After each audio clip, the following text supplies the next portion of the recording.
Márcia é arquiteta e o sonho dela era morar numa casa projetada por ela mesma. Ela comprou o terreno, numa encosta com linda vista para a natureza, e construiu a casa. Mas o custo da construção foi alto e ela teve que se endividar para conseguir realizar o projeto. Como a Márcia é uma pessoa organizada, ela estimou quanto recebe, quanto gasta por ano e quanto poderia economizar para assegurar o pagamento da dívida. Com isso em mente, estabeleceu a meta de poupar uma certa quantia por ano.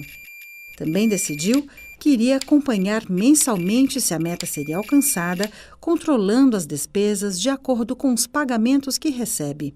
Só que a Márcia é uma profissional liberal e não recebe salário fixo. Sua renda varia muito de um mês para o outro. Além disso, suas despesas nem sempre são previsíveis. Diante de tantas incertezas, a avaliação mensal do conjunto de receitas e de despesas é muito importante. Com essa verificação, Márcia pode projetar se a meta será atingida e encontrar alternativas. Sempre que necessário, pode arranjar mais trabalho ou segurar algumas despesas para garantir a meta de poupança que programou. Com o governo federal, a coisa não é diferente. Ele também precisa planejar suas receitas e despesas. A Lei de Diretrizes Orçamentárias, a LDO, estabelece anualmente a meta de resultado primário do governo. Como vimos nos vídeos anteriores, o resultado primário representa a diferença entre receitas primárias arrecadadas e despesas primárias pagas ao longo do ano. A meta faz parte da política fiscal do governo e indica para a sociedade a capacidade do governo em honrar seus compromissos. Após a aprovação do orçamento, o governo precisa se programar para alcançar as metas planejadas, levando em conta, além do orçamento do ano em curso, os restos a pagar inscritos. Para isso, os poderes executivo, legislativo e judiciário, além do Ministério Público e da Defensoria Pública, fazem a programação financeira do orçamento. Ou seja, definem o cronograma de desembolso mensal para cada órgão e entidade do governo, de acordo com as expectativas de arrecadação de receitas. Esse cronograma busca conciliar a execução do orçamento ao fluxo de caixa do governo, isto é, as entradas e saídas de recursos em cada mês, observando sempre as metas de resultado primário e de resultado nominal. É bom lembrar que, para os órgãos do Executivo, essa programação é definida por decreto. Do mesmo jeito que aconteceu com a Márcia, o orçamento do governo e sua programação nem sempre batem com a realidade. A arrecadação das receitas pode não atingir os valores previstos. Também podem surgir despesas de última hora, como enchentes e outros desastres ambientais. Mas o poder público não pode deixar de buscar o cumprimento das metas fiscais, a começar pelo resultado primário. Por isso, o governo lança mão de um bloqueio provisório da execução orçamentária, chamado de contingenciamento. É bom você saber que não se trata de um corte efetivo de despesas, mas sim de um bloqueio que pode ser revertido se e quando as situações se normalizarem. O essencial é assegurar em qualquer cenário o cumprimento das metas fiscais. É importante saber que nem todas as despesas podem ser bloqueadas. O contingenciamento só pode ser aplicado a despesas discricionárias primárias, ou seja, as despesas que não são de execução obrigatória.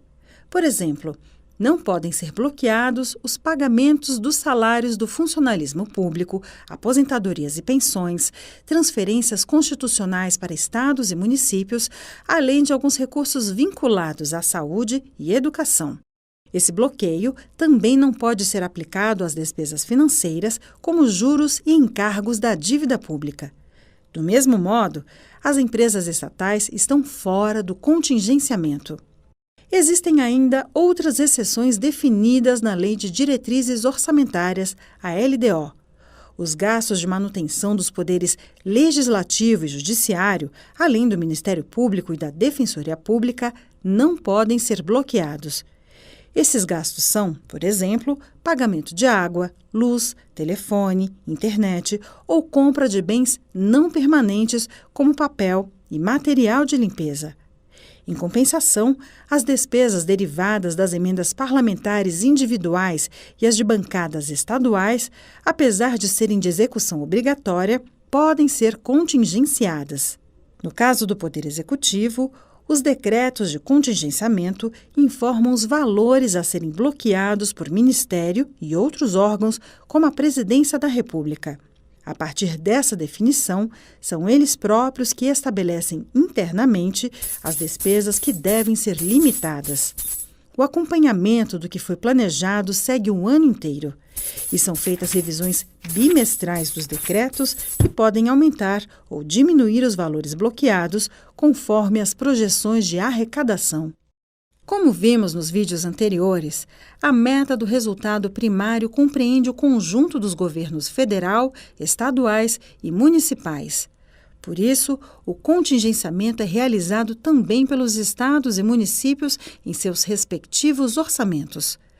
Os valores contingenciados no orçamento federal podem ser acompanhados por meio do painel cidadão do Siga Brasil no endereço eletrônico senado.leg.br/painel cidadão. Lá o internauta encontra o valor bloqueado referente ao assunto pesquisado, bem como os dados gerais sobre contingenciamento. O Siga Brasil, desenvolvido pelo Senado, é um importante instrumento de transparência do orçamento federal e está disponível a qualquer cidadão. Para mais vídeos da série Orçamento Fácil, se inscreva em nosso canal. E se você acha que outras pessoas também deveriam aprender mais sobre orçamento público, curta o vídeo e compartilhe com seus amigos.